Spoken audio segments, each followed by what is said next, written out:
To load so that we can record this video, and there we are. So, hello ladies and gentlemen, and welcome to the Thursday evening episode of Ted's Cellar with me, your most gracious host, Ted. It's currently 6:56 in the evening on the 2nd of December 2021, the great year of our Lord, and I hope I'm finding you all in a good state of affairs, and if I'm not, then I hope things improve for you very soon. We're going to be taking a look at another one of the Brick Brewery beers from the brewery in Peckham in southeast London today, and today we're going to be taking a look at their Peckham Session, which is a session IPA. Much in a similar way, I guess, to probably like red ales. There's been some like standout ones, but more than anything, like I think the track record of like session IPAs on this show in the past has been sort of characterised by them just being consistently pretty decent. I think I have reviewed a couple that have been like right up there as some of the best I've reviewed on this show before, but none that have sort of really like I think have been solid 10 out of 10s. There might have been one or two, but I'm probably misremembering that a little bit. So we'll see what this is like, and it's probably going to be quite good because generally so far the beers I've tried from this brewery have been pretty solid. So I'm looking forward to this, and yeah, again, I'll give the design of the can a solid 10 out of 10. I do really like actually the contrast of this sky blue against the creme beige kind of brick like layout mosaic on the front of the can. That's very handsome, and it's quite an interesting mix of colours. I would usually expect something like cream or brick to be contrasted against something like red or orange, but like the contrast of like sky blue actually does give a nice sort of warm and sort of like light summer's day sort of urban environment sort of feeling to me. So yeah, solid stuff. Very good start so far. Now again, this was part of a 6-pack of these, the Brick Brewery line of beers from the Brick Brewery in Peckham in London. You can get 6 of like these cans, the ones with the brick mosaics on them. A 6-pack for 12 quid, which for like craft beers from like a small brewery like that is actually pretty solid. So yeah, interested to see what this is like. The ABV of this one is 4.2%, so actually a bit weaker than some of the session IPAs we've reviewed here before, but again, we'll see if that actually counts for anything. So I'm in a good mood today. I just went to the gym, and so just feeling like just feeling in a generally good mood. Okay, so let's give a snifter here then. Nice, good. We've got quite a sort of pungent, hoppy, sort of sours sort of smell. Sort of more hoppy with a sort of slight tint of sour towards the end, but yeah, it smells good. Sort of smells a bit citrusy rind, very much like sours, kind of like sort of smell of sour.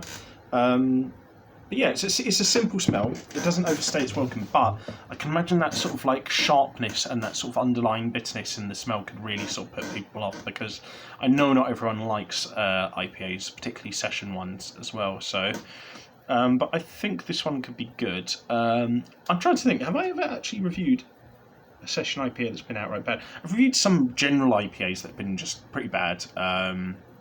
I don't think I've ever reviewed specifically like a session IPA that's been particularly bad, have I? I actually discussed it with someone recently. I'm still honestly trying to look for a drink that's either in the minuses, like as in so bad it actually causes you physical pain, or a 1, so one that's like bad, awful, but like not so bad it's undrinkable. Because like I've reviewed a couple of 0 out of 10s, I've reviewed a handful of 2 out of 10s and 3s and such, so I'm really looking forward to not looking forward, but like I'm looking to really sort of nail down a solid 1 out of 10, and then maybe try and find something that's so bad it gives me physical pain, because apparently that's quite a popular thing for getting views on YouTube. So we'll see how that works out in the future. But anyway, I'll give the nose of this drink a good sort of 7.5 out of 10. It smells nice. I just imagine some people might not be into it, but anyway, quick palate cleanser of water.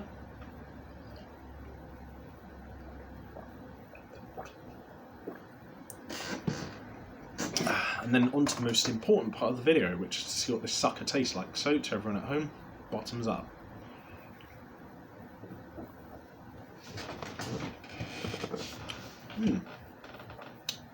Strangely enough, you know what? It has more of the texture of like a lager. Very smooth, very crisp.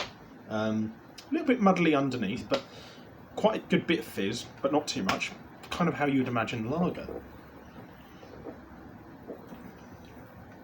And sort of like, whereas I think like most IPAs have like sort of like that bitterness like explode at the end, this just kind of has it as like an underlying sort of like part of the flavour throughout, but in like a very sort of smooth, kind of subtle way. And then there is this kind of sort of through line of very, very faint, admittedly, and almost unnoticeable through line of sort of like citrus rind. More like lemon, I think, citrus rind. More like lime, actually. Yeah. Oh, sorry, swallowed that down the wrong way. Pardon me. Actually, yeah, more like, yeah, sort of like aged lime rind, but it's like a very mild sort of aspect to that throughout. The main body of it is actually quite sort of light. It's not particularly fully bodied. I think that kind of lends itself to the flavours here because they're quite striking flavours. So I feel like keeping this quite simple allows those distinct flavours to contrast themselves quite nicely against each other.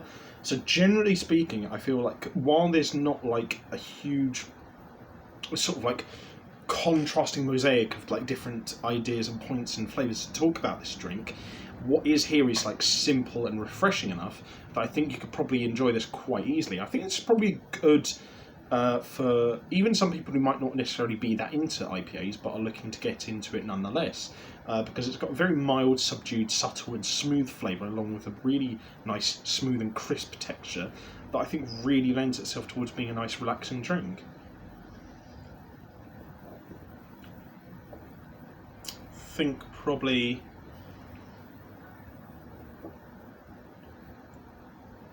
it lacks that sort of slight ultimate wow factor, although it is still an excellent beer.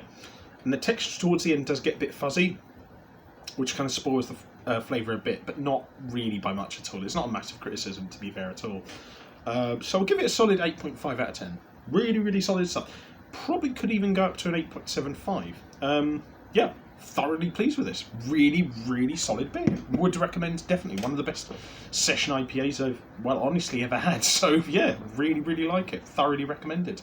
But, yeah, if you guys like this video, leave a like, share and subscribe. If you have any suggestions for future episodes of Ted's Booze Cellar, leave them in the comment section down below, as well as any agreements or disagreements you may have had with my ideas and sayings in this video.